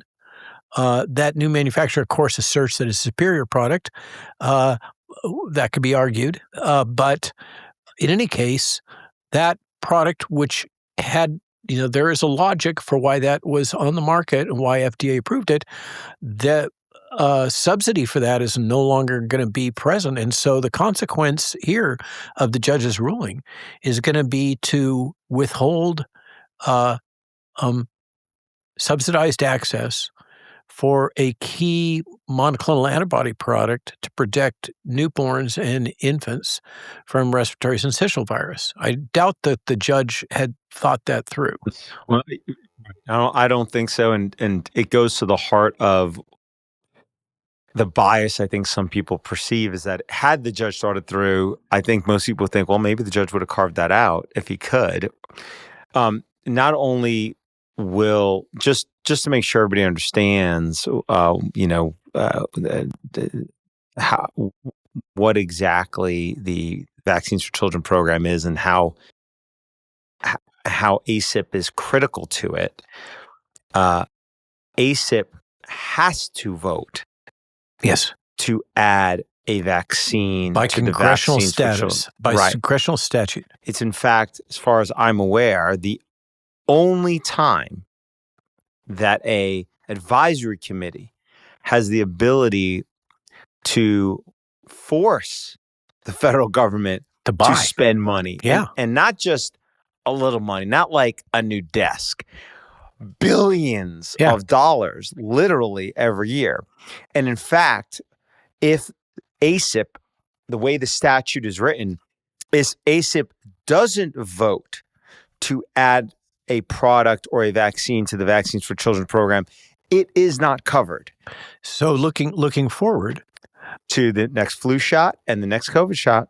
Yeah. So unless ACIP votes on it, and those not going to be covered. Those issues are going to drop before the midterms. And so next flu season, soon FDA is going to license a new flu shot.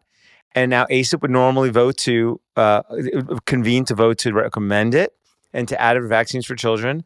But right now, can't do that. Well, so that's this senior official that I was speaking about that I spoke with this morning before coming onto your podcast here, mentioned interesting nuance. Okay. The filing was made at a time when there was, 14 members that are specifically named as 13 members that are unqualified. And so those 13 members are, what's the status? In limbo? We could call it that. Well, they're stayed. Yeah, stayed, whatever that means. Right. But since that point in time, there were additional members up to 17 now. Right. And so there's I think 4 members that aren't included in this stay. So in theory, the government has 4. It's required to have a quorum of at least 7. Okay. So potentially the government could anoint 3 additional and then would have an ACIP that could vote on the VFC. That is one scenario of how this may play out, is basically the members who have been enjoined, stayed.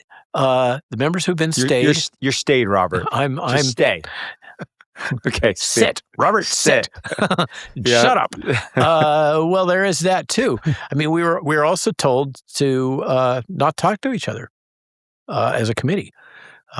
We were told that those days are over, and the members of the old ACIP are instructed by the CDC leadership that we shall not talk to each other. Wait a second. You're not. Did they also tell you that you're not on ACIP effectively at the moment too? That seems to have been the implication. Those specific words were not used. And what is your status right now? It's unclear to me. There is a case to be made that the perception is that I am no longer a member of the ACIP. I happen to still be a special government employee without pay because that status was granted after 3 months of vetting prior to Bobby announcing on some broadcast somewhere that I was appointed. So I think I'm still technically an SGE. So why can't you and the other members, the now stayed members, and just to read the language of the court said that the court stays the appointments of the 13 ACIP members appointed on, and it lists the 3 dates. You were among them. You're saying those 13 folks were told they just can't meet and talk about anything about vaccines? We are not supposed to meet as a group. You're not supposed to meet about anything? We can meet, we can discuss one-on-one. This is the instructions we were given. We can discuss matters one-on-one, but we're not supposed to come together and discuss anything, strategy, what we're having for dinner. Cat videos? That's nothing. Nothing. No cat videos. Interesting. Huh. Okay. Yeah. So strange times. I'm not sure that the government, say broadly, has fully processed the implications of what just happened. Well, I think that they may not have to process it if the First Circuit reverses it, assuming that the DOJ, with due haste, runs up to the First Circuit to reverse this decision. But given what you said earlier, that there may be a desire to slow roll that, who knows if they're rushing it? I think by their actions, we will know them, and it will reveal many things. I mean, this is DC, and I hate the town, I hate the culture, I like to live my life in kind of an open, transparent way. But that is not the culture of DC. You know the famous saying, if you want a friend in DC, get a dog. Oh, no. Well, the repercussions, we'll see how they play out. And I suspect, by the way, that if it turns out that they don't run to the First Circuit, the DOJ, don't get this decision reversed, and it sits there's no ACIP, and that the precedent is, as this judge says, no ACIP means you can't change the schedule, which means you can't add the new flu shot, you can't add the new COVID shot, you can't add it to the Vaccines for Children program. I suspect you're going to see the AAP go in and maybe they might even go in and ask for a modification because they're not going to want that to be the case. I think that is one of the levers here is to help the community appreciate the full scope of impact of what they have done here, because I think that this was poorly thought out on a number of levels. It was reactive, it's aggressive partisanship, and I don't think it's good policy. Well, turning to a lighter topic, in the complaint that the American Academy of Pediatrics filed, they made a few statements about you, and you want an opportunity to respond to them? Aaron, I've had. So we were talking earlier about all the feces that have been thrown at Secretary Kennedy. Yeah. Not to mention, I like to say my earlobe is still intact, referencing the assassination attempt on the president. Yes. So this poor me, they're being so nasty to me. We'll have fun with it. We can have fun with it. So this assertion, that the backstory is that the AAP used this New York Times hit piece that was written by a disinformation reporter about 4 to 5 years ago after visiting our house. We took her into our house, another lesson learned. The New York Times seems to specialize their journalists in this little game of, in the Atlantic Monthly and others do the same game. The game is, I just want to write a real article about you that has the full depth of nuance of who you are, et cetera, et cetera. And so they kind of woo you, they seduce you with this language that they're your friends.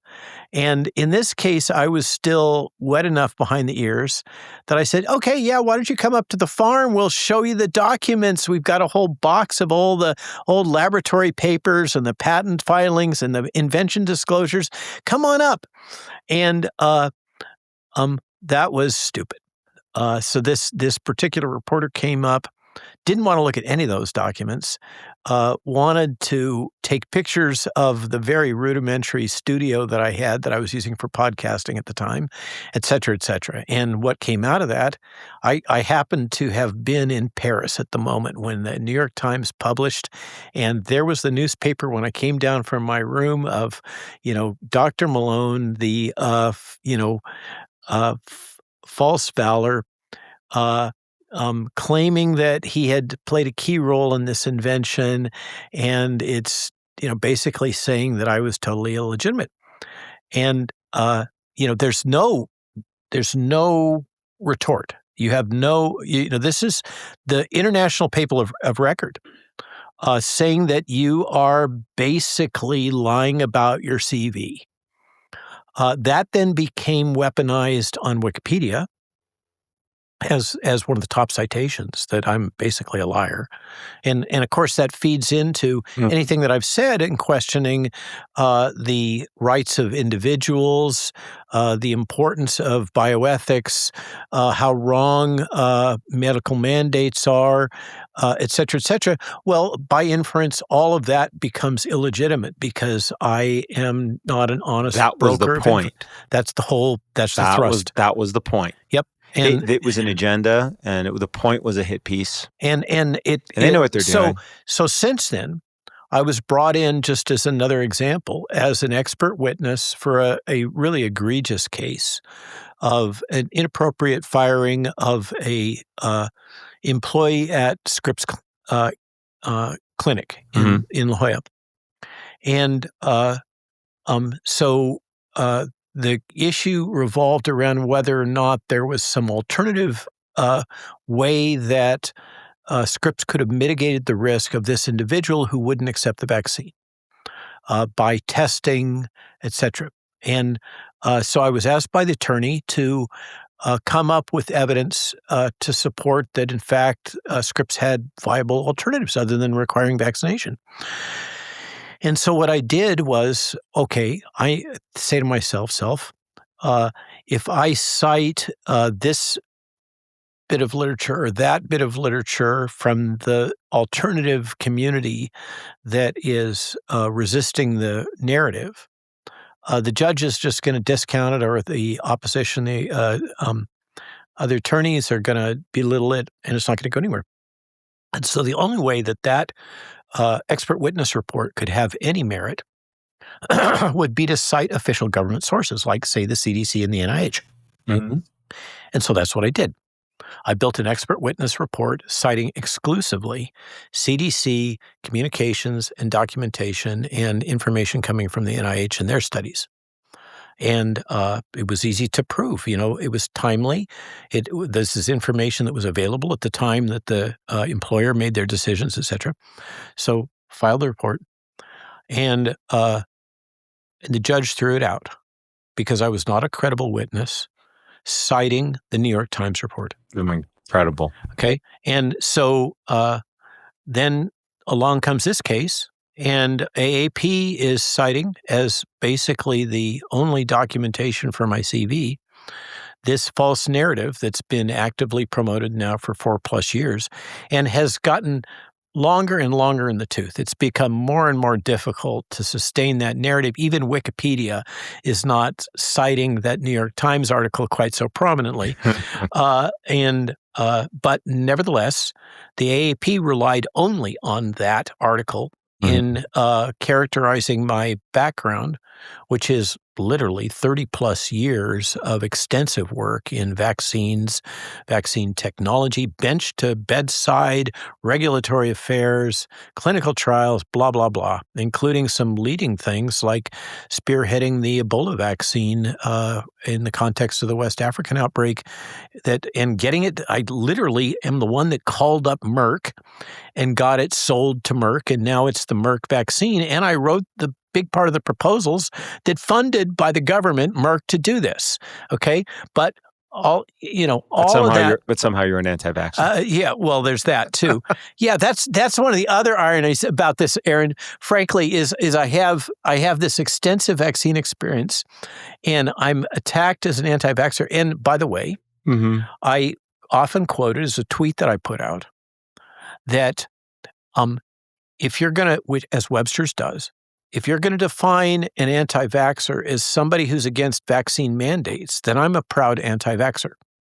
And so what the press has done repeatedly, it's died down now, because I've made it clear in multiple podcasts and other venues the real context of the quote. They just pick out that part that I'm a proud anti-vaxxer. They forget about the part where you explain Webster's dictionary says, if you support or you oppose taking one or more vaccines or mandating one or more vaccines effectively, then you are a dictionary definition anti-vaxxer, which makes 80% of Americans anti-vaxxers. Yeah, and so I owned it.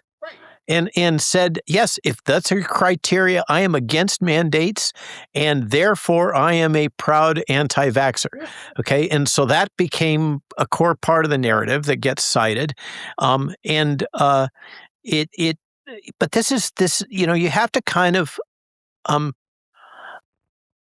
come to terms if you're going to be in this public space, and that's one of the things about the secretary. Talking about Bobby, is Bobby doesn't let it bug him. He somehow, I don't know if he's completely honest. No one knows what's inside a man's head, but he seems to be fairly impervious to this, wickedness that characterizes modern media, where there is this kind of standard trope of delegitimizing people who say inconvenient things. And they have done everything they can to delegitimize Bobby in a myriad of wicked ways. And when I look at that, I get this all the time on podcasts. Oh, poor Robert, you've suffered so much. And I completely reject it. I know you're not doing it. I'm not giving you that. I know you're not doing it, but I wanted to say this. So yeah, this is pretty wicked. It is hearsay evidence. Yeah, that's why I said we could have fun with it, because honestly, I kind of find it laughable. It's funny. To me, it's funny. And I think Bobby is the proof that you stand in your truth, right? You do what they attacked him viciously for 10 years on public health, that he's anti-science, he's an anti-vaxxer, he's a quack. And where did he end up? Yeah. Secretary of Health and Human Services. My point is that he doesn't because he focuses on what's right and what's positive, and that's, I think, a lesson on how to look at this stuff. He's a seasoned fighter. Okay, he is battle hardened. But here's where I want to get to this on this. Make it not about me. The judge also smeared virtually every other member of the ACIP, and most of these folks are just practicing physicians, epidemiologists, academics. They haven't been in the battlefield. They have never been subjected to this kind of aggressive hate. And they now, there are multiple instances on that committee of people whose employers have threatened or tried to fire them because they became members for the sin of volunteering hours and hours of free labor for the American public. They are told that they're going to lose their jobs. I mean, you think that might have a chilling effect on anybody that might actually try to approach these products in an objective manner, in a manner that's not completely aligned with industry interests? You think? I know. And so these people, they have lost enormous amounts of income, and this determination from this judge has, they have judicial immunity. I understand. You would know more about that than I do, but they've been defamed by this decision, in my opinion. It does not represent their true expertise and capabilities and competence. It misrepresents them, I believe, intentionally. And I don't know if there's a case to go after the AAP. You and I are both aligned, and for me, it's lesson learned. Trying to prosecute for defamation or slander is a fool's errand these days, with, in part because of Sullivan versus the New York Times. And it's given our press this latitude to pursue this business model of smearing people. Yeah, I mean, unfortunately, if you are a public figure, you have to actually show, essentially, depending on the state and so forth, but malice is often the standard. Yeah. And so malice is a high bar. It's a very high bar. You have to show not only that it's false, you have to show that they knew it was false and that they intentionally did it anyway. And typically intentionally did it repeatedly. So that's tough. And on the immunity part, yes, judges, as well as the lawyers and the litigants, within the legal process, there's something called litigation privilege, and there's judicial privileges that apply. So, Aaron, teach me about this. One of the things that some of the members have been doing is writing complaints. Apparently, there is some complaint process where one can file a formal complaint with the court. Oh, you mean against the judge? Yeah. Is that real? Yes, you can file judicial complaints. That is something that can be done. Yes, and it's reviewed by often other judges or a committee, depending on what And the other thing, verify this for me. The only remedy for a judge who is off the reservation, out of control, and is not comporting with standard judicial norms and practices is impeachment. Well, the federal judge. Well, there's appeals, of course. Appeals. Of course, but if you have a judge who has a repeated pattern, yes, of frankly partisan misbehavior, there's no remedy other than impeachment. So typically, the way to remove an Article III judge on the federal level would be by impeachment and removal by Congress. Yes, but obviously that's rare, isn't it? Yes, and that is rare as far as I know. But obviously, that's why you've got two layers of appellate review above, and hopefully, if there's a judge that's repeatedly deviating, they're going to get overturned on appeal, and that's supposed to conform with their conduct over time. Not always, but it's supposed to. And as you saw, sometimes even the appellate courts get unhappy, and they'll even reprimand, even though it's not like publicly. And most judges, they don't want that. Judges don't want to be overturned on appeal, including some judges have aspirations to, end up in appellate court.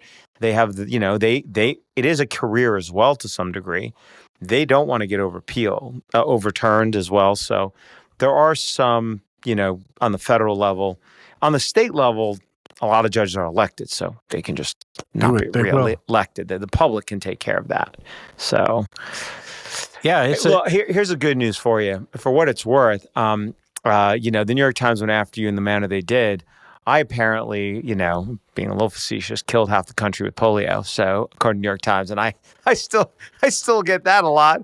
This is something I rarely talk about. I was the one threat to my medical license came from a physician in Hawaii who filed a complaint that I'm a mass murderer because I caused vaccine hesitancy. And the irony about that is that I also have folks on the other side. I hesitate to call them far right, but other folks that assert that I'm a mass murderer because I invented the technology for mRNA vaccines and been involved in other vaccines. And then I have a whole cohort. This is another one of these bizarre ironies. There's a whole cohort of folks that are, in many cases, understandably, and I say that with empathy, radicalized on the topic of vaccines, and that hate me, rabidly hate me, because I am a vaccine developer, have been a vaccine developer, and that is a cardinal sin. So I find myself in this bizarre world where on one side, I've got corporate media and the establishment, including my old peers in the vaccine community, attacking me because I am fundamentally in favor of the right to choose and medical rights for individuals to choose whether or not to accept a medical procedure, which is something that I was drilled into me as a fundamental requirement. If you're going to be involved in managing clinical research, you have to respect the rights of the individual and informed consent. If you don't do that, you will basically be defrocked. Okay? So that's where I came from. That's why I saw this crap going on early on. And I knew how dangerous it was to speak out. But I thought, okay, in the face of all of this propaganda and everything else that's going on, at least we can all agree on the fundamentals of medical ethics. And so I wrote, literally, this is not bragging, in Trial Site News, I wrote one of the first op-eds in which I talked about the history of biomedical ethics and the Nuremberg Accord and the Belmont Agreement and all that kind of stuff, and how that applied here and how that was being disregarded. That was what, if I came out of the closet, metaphorically speaking, it was on the topic of the rights of individuals to make their own decisions about acceptance of medical procedures, which I thought was safe space. I thought that no one would disagree with that for sure. And of course, that we've seen what's played out. It's absolutely bizarre. And it seems to be almost as if there's a special exemption for vaccines, that for some reason vaccines and well-established medical ethics the medical ethics don't apply to vaccines. I don't understand it. And I know you've written about it. Yeah. Well, I think if you look at it through I'll give us, this is my simplistic take on it. There's a more complex take. But with the vaccines, the economic model has coalesced around mandates. Mandates have driven uptake in the United States. In the United States, I'm talking about in the United States. In the United States, and that in fact, once they've reached a certain level of sales, to maintain that, if it starts dipping, now we got to get rid of the exemptions. So if you follow there's a ratchet, right? So as long as vaccination rates stay high, okay, Maine or whatever state, you can keep your exemptions. California's just going down 2%, no impact. Got to get rid of the exemption. Yeah, so I think that you could look at it through that lens, because that's one component of it. And another one of these ironies, and this is part of what underpins that revised. But that's not how statins are sold. That's not how other drugs, and that's the divide there, I think, over time. Well, there's nothing like vaccines. And another one of these ironies that relates to the president's directive to realign the vaccine schedule with Western norms of peer countries is that in the Scandinavian countries, they generally don't have mandates. Right. And yet they have better uptake. And they have much higher approval of the public health infrastructure and trust. People trust it and so for some reason, here in the United States, we seem to reflexively reach for I'm going to say the word. In the land of the free. A totalitarian response to this issue and it seems to be wrapped up in the weaponization of fear. The fear of the great boogeyman of infectious disease, which seems to be actively promoted. That's how you take away people's rights. You scare them. You know what else is different in Scandinavia? In the Scandinavian countries, they often have a tiny fraction, a small fraction of the number of routinely recommended vaccines. Yep. I can go through the whole Danish schedule with you right here. It's tiny compared to the U.S. schedule, and they also rarely vaccinate pregnant women in some of those countries, and they have better overall health outcomes. Imagine that. Yeah. Imagine that. Yeah. So maybe that's a good place to close, because what we've come back around to is kind of the core thesis of your practice. Yep. And I like to close on positives, and I like to speak from the heart. I honor, just like with Bobby, I have huge respect and honor what you've done with your life in pursuing this against all kinds of obstacles. And you've done it effectively. I could tell you from all the journalists that contact me, if I kind of process what they say and the questions they ask, the underpinning is they're afraid of you. You are damn good.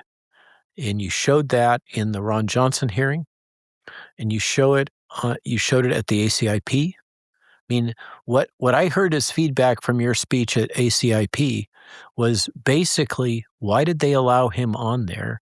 Because he's so effective.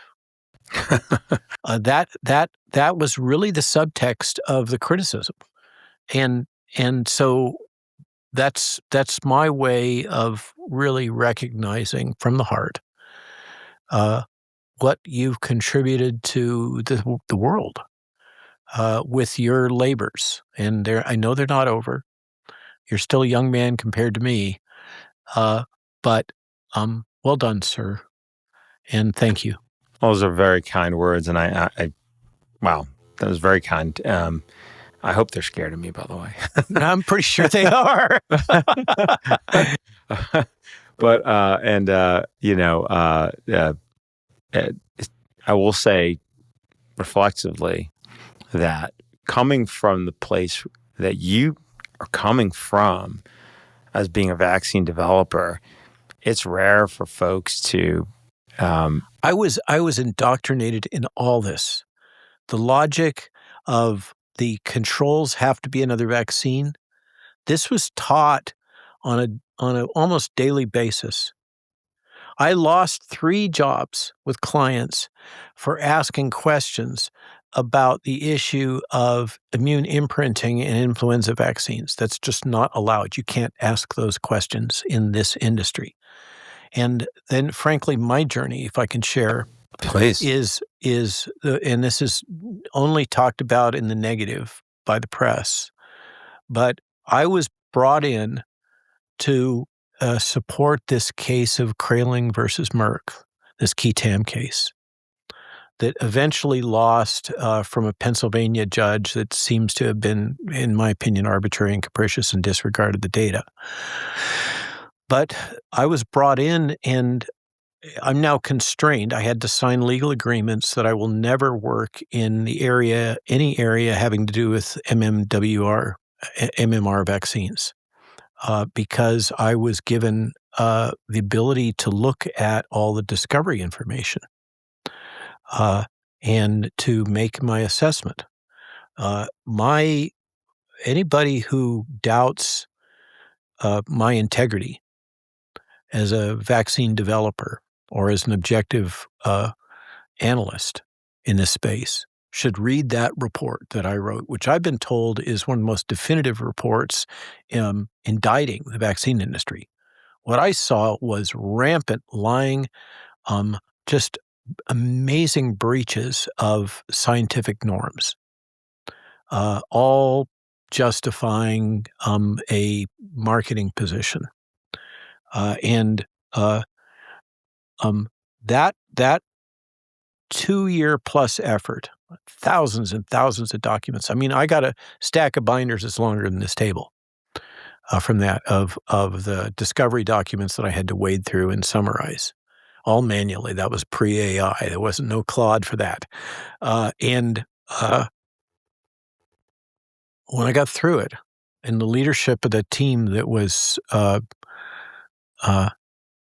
being challenged in that suit by the relators includes some of the biggest names in vaccinology.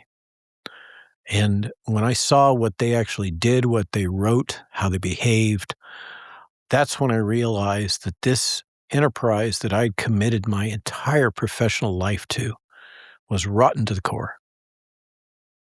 And that was the point at which it became clear to me that this thing that I had committed my life to, I had wanted to be a pediatrician.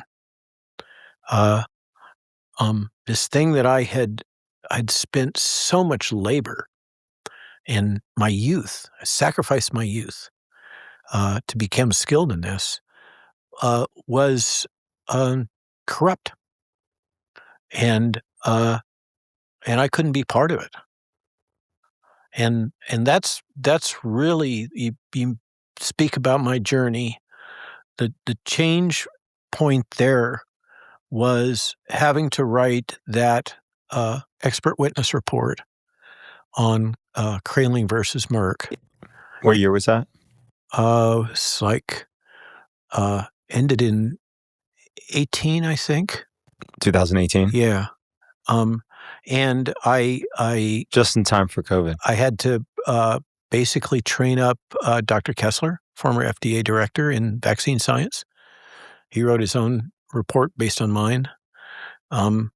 It was a pivotal event, and I think a lot of people would be well served to go back. It's publicly available to go back and review that report and what I summarized from the documents about, what matters there is not the specifics of who did what and when, but rather the sense of the underlying culture that had been developed in this case, Merck Vaccines and Enterprise, but the same culture existed, in Wyeth, which is now Pfizer. Mm-hmm. And there are good people in vaccinology. Absolutely. There are people with integrity. There's, small innovators. There are good people, including one of my first postdocs who's now working to advance mRNA delivery technology so that it's safe and effective. And I think Peter is a good person. He's trying to advance the technology in a responsible way. He recognizes what the problems are. I think it's so easy for folks to denigrate those that are truly trying to help others. But somehow this core ethical rot that's driven by profit motive and all of these other things has got to be expunged if this industry is ever going to recover its soul, because it's lost it. And you're hitting them with a big hammer, but and I don't, and they I don't think most of them can hear it. It may be that it just has to be swept away and rebuilt. I don't know where we go from here, but I don't think that vaccines as a concept is intrinsically wrong. I think that the culture around it and the complete disregard, this kind of chronic propaganda that all vaccines are safe and effective, is fundamentally just twisted. Well, they may not be able to hear it now, but when enough of the public understands there's a problem, clamors, and they understand they've lost enough of the public, they will have to change the culture. And I think that's part of part of the work. Or we're going to have to train up a whole new cohort of people to replace them as they retire out. There's this, Aaron, I don't know how much time you spend dealing with regulatory affairs in the FDA. You laugh, so maybe it's more than I know. There is a formal docketing system, right? When Pfizer, Sanofi, Merck wants to get a new vaccine license, so forth, we use that same docket to petition the FDA to take certain actions, which they hate because nobody else does that. So familiar with the process. You found a way to work the system. Yeah. So where I'm going with this is if you were an attorney or a regulatory professional that was supporting companies that are petitioning for INDs or market authorization, et cetera, you'd be dealing with the frontline regulatory staff. And there's a saying in the FDA that the only time the FDA changes position is when somebody retires or dies. That's what we're dealing with. I'm not surprised. Is an agency that is so entrenched that it can't change because people find it very convenient. They establish their position, they move up in the ranks, and they basically say this is the way things are, and they don't have to rethink it. Well, and they also have to justify what they've done. Fair enough. Yep. Which so this is something I've said in the past. For example, every single person, for example, in the OVVR, the office within the FDA that licenses vaccines, has been involved in licensing any of the currently routine injected childhood vaccines. You're never going to get change unless you let them all go. Yeah, because they have to justify what they've done. They're so invested. How are they going to admit what they did was wrong? Yeah, the cognitive dissonance is too powerful. There's just fundamental psychology there. Yeah. And there's been this thread that we're going to have to burn it down. But there's kind of two models, because that's what we're really talking about is fundamental reform. And I'm taught that there's two models within the government, in the DoD and elsewhere, of how you do this. One is, functionally, you burn the house down. You flush out that, and you just try to bring in new staff. Well, the president is experiencing the challenge associated with that strategy, as is the secretary. Mm-hmm. The other one is you build a parallel structure, and you strengthen it to such a point that it's ready for prime time, and then you tear down the rotten one. There's merit for that. But I think we, as a community of dissidents, I'm taking the liberty of associating with you in that way. I really think we have to think hard now about how we convert our mandate and momentum into sustainable change. Well, I'll give you my view on that. I agree, and I think often change comes when there's enough people in society that are on board with it. This is Ron Johnson's position. Because politicians do polling, judges work off cultural cognition. I use this example all the time. Gay marriage was never going to be found to be a constitutional right by the U.S. Supreme Court in the 1800s, or 1910, 1920, 1930. Did the Constitution change? No. What changed? Cultural cognition, the public's perception, views on the topic. It is critical to changing what happens in the legislative houses and in the court system. It's critical. And so, that is why when it comes to this topic, are we going to be able to repeal the 1986 Act? They got farm has 1,000 lobbyists. There's no vaccine. Extremely difficult.